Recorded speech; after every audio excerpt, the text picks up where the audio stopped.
મંડી સજી મંડી બોલ કે ડંડી. કેમ છો મિત્રો?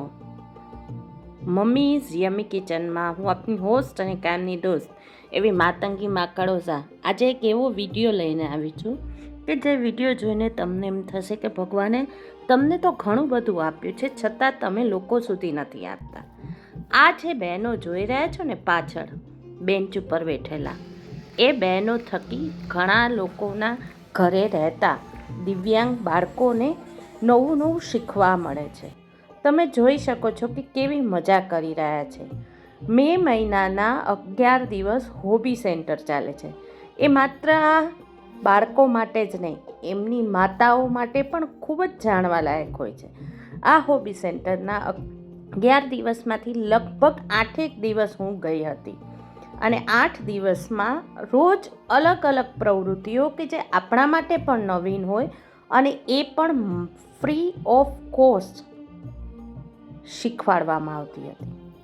મિત્રો, અત્યારના સમયમાં કોની પાસે આટલો સમય છે કે જે મફતમાં પોતાના સમય અને પૈસા ખર્ચીને લોકો સુધી પહોંચાડી શકે? એક તરફ દિવ્યાંગ બાળકો હતા કે જ્યાં ફ્રી ઓફ કોસ્ટ બધી એક્ટિવિટી ચાલતી હતી અને બીજી તરફ એવા બાળકો હતા કે જે બાળકોના માતા પિતાઓ અને બાળકો પણ સ્વસ્થ હતા તો સ્કેટિંગની ચાલતી હતી. ખૂબ જ અલગ આખો અનુભવ થાય તમે એ બે વસ્તુ એક સાથે જુઓ ને ત્યારે. મેં એ બે વસ્તુ જોઈ અને મને થયું કે ખરેખર આ સેતુવાળા બહેનો ખૂબ સરસ કામ કરે છે. કરવાના છે આ વખતે સેટરડે સન્ડે રજા નથી, પ્લસ આ વખતે અમુક ક્રાફ્ટ એવા છે એટલે આપણે એકદમ જેન્યુઅન રીઝન હશે તો જ આપણે રજા મંજૂર કરશું, નહીતર ઈ સ્ટુડન્ટને આ પછીથી છોડી દેવાનું રહેશે સમર કેમ્પ અને કાં એને લાસ્ટ ગિફ્ટ નહીં મળે. અમને અને 11 દિવસ માત્ર હોબી સેન્ટર એટલે કે હોબી ક્લાસીસ જ નહીં, આ 11 દિવસ દરેક બાળકને ગરમ નાસ્તો આપવામાં આવતો હતો અને 55 થી 70 જેટલા બાળકો અને એમના પેરેન્ટ્સ આ હોબી ક્લાસીસમાં ભાગ લીધો હતો, જેમાં યોગા ક્લાસીસ, પછી રમતગમત, પછી આપણે મિરર વર્ક કહીએ છીએ કે જેને અત્યારના સમયમાં આપણે માટીનું વર્ક, મડ વર્ક કહીએ છીએ કે અલગ અલગ પ્રકારની બધી જ વસ્તુ જેમાં આર્ટ અને ક્રાફ્ટ જે આપણે ક્યારેય ન જોયું એવું પણ છતાં આ બાળકો કરી શકે એ માટેનું હતું. અને યોગના ક્લાસીસ પણ બહુ જ સરસ રીતે બહેનોએ કન્ડક્ટ કરેલા હતા. વાર્તા થકી આ બાળકોને એક્સરસાઇઝને કસરત કરાવી હતી.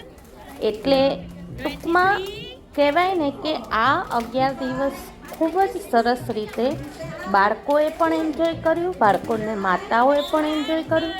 અને આ 11 દિવસમાંથી જ્યારે 8 દિવસ હું ગઈ ને તો મને પણ ખૂબ મજા આવી.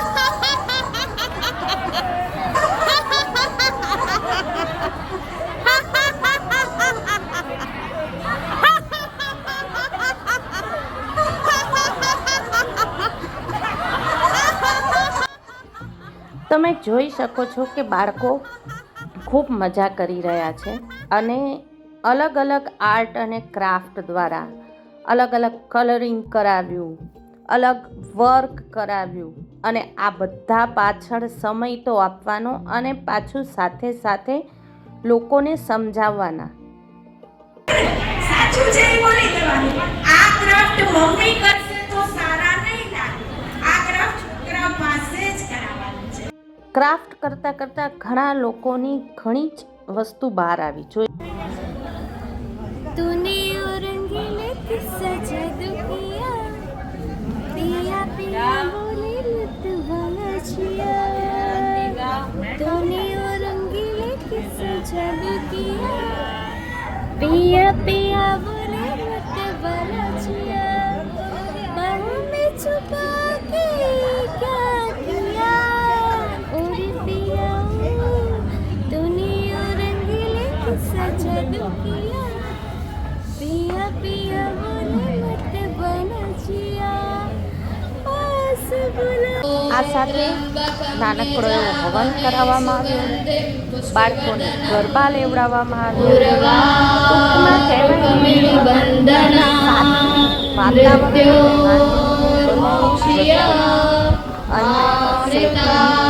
આપવાના પ્રયત્ન કર્યા અને ખૂબ જ મજા આવી.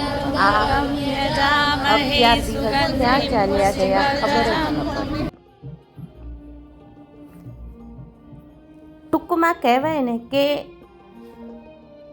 આપણા સામાન્ય બાળકો જેમ ઉનાળાના વેકેશનમાં કોઈ હોબી ક્લાસીસ કરતા હોય ને એવી જ રીતે આ દિવ્યાંગ બાળકો એટલે કે સ્પેશિયલ ચાઇલ્ડ એટલે કે ગોડ ગિફ્ટેડ ચાઇલ્ડને સેતુવાળાએ સેતુના જાગૃતિબેન, નેહાબેન, પૂજાબેન, આશાબેન, હેમાબેન, કૃપાબેન, કેના નામ લઉં ને કેના ન લઉં એ બધાએ દિલથી બધું જ શીખવાડ્યું છે અને માતાઓએ પણ એટલો જ પોતાના બાળકોને સાથ આપ્યો છે. ધીમે ધીમે ધીમે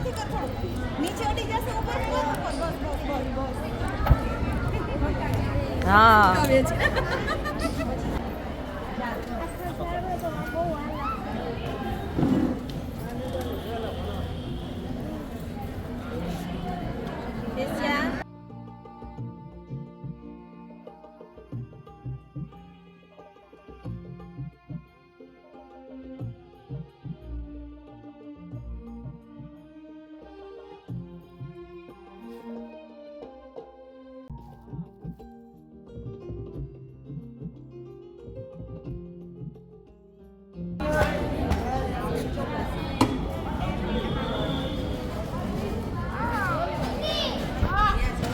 અને એક દિવસ માટીના ગણપતિ અને ચકલી બનાવતા શીખવાડવામાં અને બધા જ બાળકોને ખૂબ જ મજા આવી.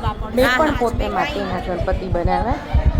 આર્ટ એ મારો વિષય નથી, ક્રાફ્ટ એ મારો વિષય નથી, પણ આ બાળકોને જોઈને મને પણ આ બધી વસ્તુમાં રુચિ છે.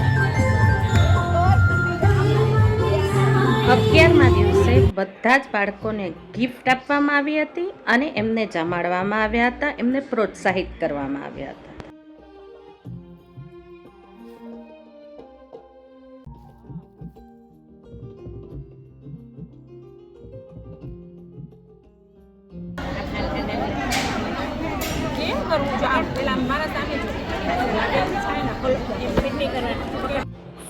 ફરી વંદન સેતુ ટીમને અને સેતુ સિવાય આખા દેશમાં આવા સ્પેશિયલ ચાઇલ્ડ માટે કામ કરતી દરેક સંસ્થાને ખૂબ ખૂબ હૃદયપૂર્વક ધન્યવાદ કહું છું કે તમે લોકો આ બાળકોનું ભવિષ્ય બનાવો છો.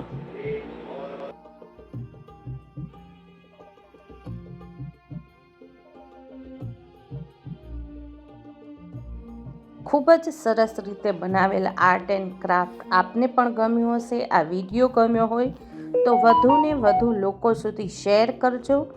આ બાળકો સ્પેશિયલ બાળકો છે, ખાસ બાળકો છે.